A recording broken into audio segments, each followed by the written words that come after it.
আবারও চলে এলাম একটা নতুন ভৌতিক গল্প নিয়ে। আমি আছি আপনাদের সাথে জয়।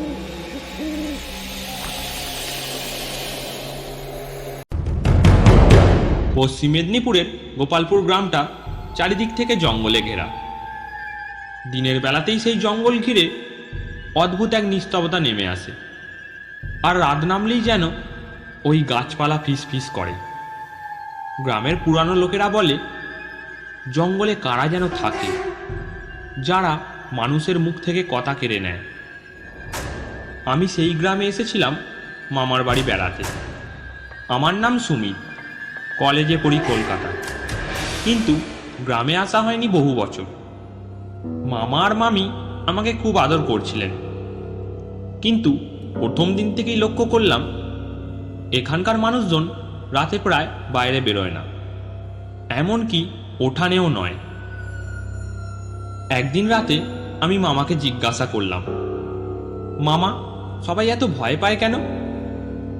মামা একটু চুপ করে রইলেন, তারপর আসতে বললেন, সব জিনিস না জানাই ভালো সুমিত, তবে মনে রেখো, এই গ্রামে রাতের পর গলা উঁচু করে কথা বলো না, একেবারেই না। আমি অবাক হয়ে হেসে বললাম, গলা উঁচু করে কথা বললে কি হবে? মামা কোনো উত্তর দিলেন না, শুধু হু হু শব্দ করে হাসির মতো কিছু করলেন, কিন্তু সেই হাসি যেন গলার ভেতরেই আটকে গেল। পরের দিন দুপুরে গ্রামের এক বৃদ্ধ, নাম গদাধর কাকা, আমাকে ডেকে বললেন, তুমি শহরের ছেলে, রাতে বাইরে যেও না, ওরা কথা শোনে, গন্ধ পায়, আর গলাটা ছিঁড়ে নেয়। আমি হেসে বললাম, ওরা মানে? তিনি আর কিছু বলেননি, শুধু আমার দিকে এমন চোখে তাকালেন যেন আমি যদি আর একটা প্রশ্ন করি তবে কিছু একটা ভয়ানক শুনে ফেলব। সেই রাতে বিদ্যুৎ চলে গিয়েছিল। মামা আর মামি ঘুমিয়ে পড়লেন, কিন্তু আমার ঘুম এলো না। হঠাৎ বাইরের ওঠানে হুটখাট শব্দ শুনতে পেলাম। জানালা দিয়ে উঁকি মেরে দেখি জঙ্গলের দিক থেকে এক মহিলার ছায়া এগিয়ে আসছে। তার মাথায় খোঁপা বাঁধা, গায়ে সাদা শাড়ি। তিনি একেবারে চুপচাপ হাঁটছেন, কিন্তু তার পায়ের পাতার বদলে যেন ছায়া ভেসে যাচ্ছে মাটির ওপর। কৌতূহলবশত আমি ধীরে ধীরে দরজার দিকে এগোলাম। ঠিক তখনই শুনতে পেলাম একটা অদ্ভুত গলা ফাটা ফিসফিসানি, যেন কেউ খুব দূর থেকে বলছে, তোমার গলা, তোমার গলা। আমার শরীর শিউরে উঠল। দরজা না খুলেই আমি পিছিয়ে এলাম, কিন্তু বাইরে সেই মহিলার ছায়া দাঁড়িয়ে, মুখ ঘুরিয়ে আমার জানালার দিকে তাকিয়ে আছে।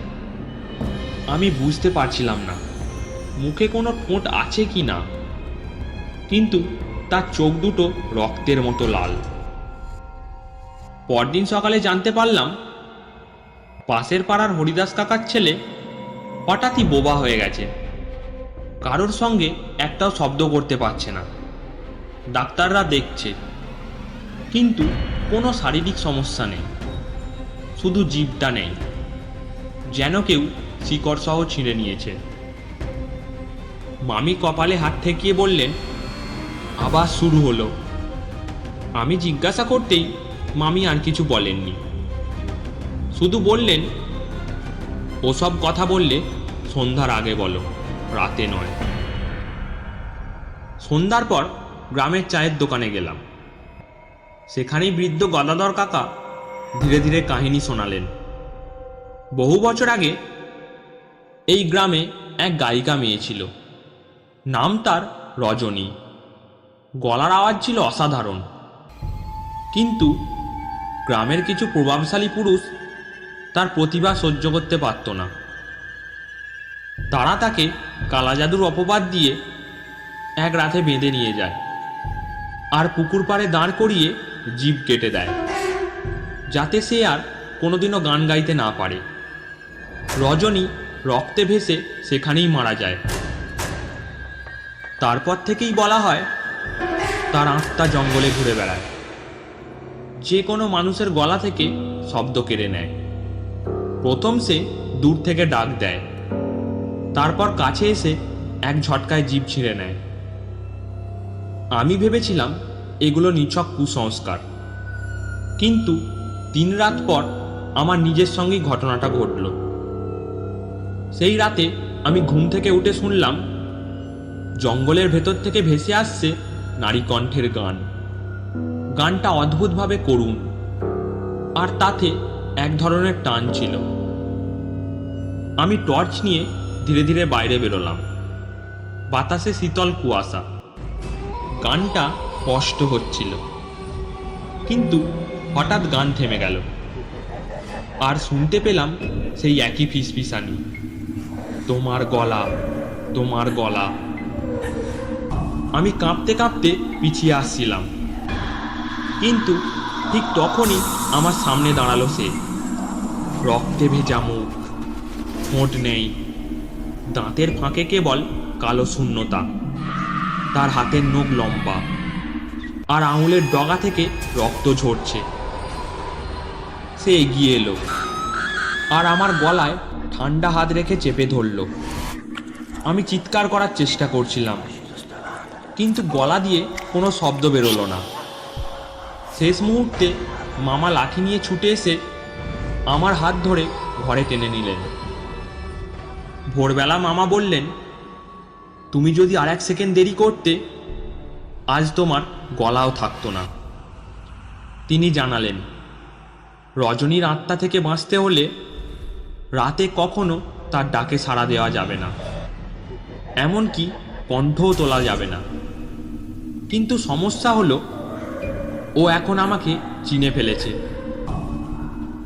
এরপর কয়েকদিন আমি সতর্ক থাকলাম, কিন্তু শেষ রক্ষা হলো না। পূর্ণিমার রাতে আবার সে এলো। এইবার জানালার বাইরে নয়, ঘরের ভেতরে। আমার চারপাশের বাতাস হিম হয়ে গেল, আর তার লাল চোখ দুটো আমার মুখের একেবারে কাছে। সে মুখ খুলল, এক বিকৃত চিৎকার বেরোলো, যেন 1000টা গলা একসঙ্গে চেঁচাচ্ছে। আমি স্থির হয়ে গেলাম। তারপর সে হাত বাড়িয়ে আমার চিবুক চেপে ধরল, আর তীক্ষ্ণ নখ দিয়ে আর গলা কেটে জিভের গোড়ায় পৌঁছে গেল। ঠিক তখনই মামা দরজায় গঙ্গাজল ছিটিয়ে দিলেন। সঙ্গে সঙ্গে সে কেঁপে উঠল, তারপর বাতাসের মতো মিলিয়ে গেল। আমি বেঁচে গেছি, কিন্তু আজও ঘুমাতে গেলে সেই ফিসফিসানি কানে বাজে, তোমার গলা, তোমার গলা।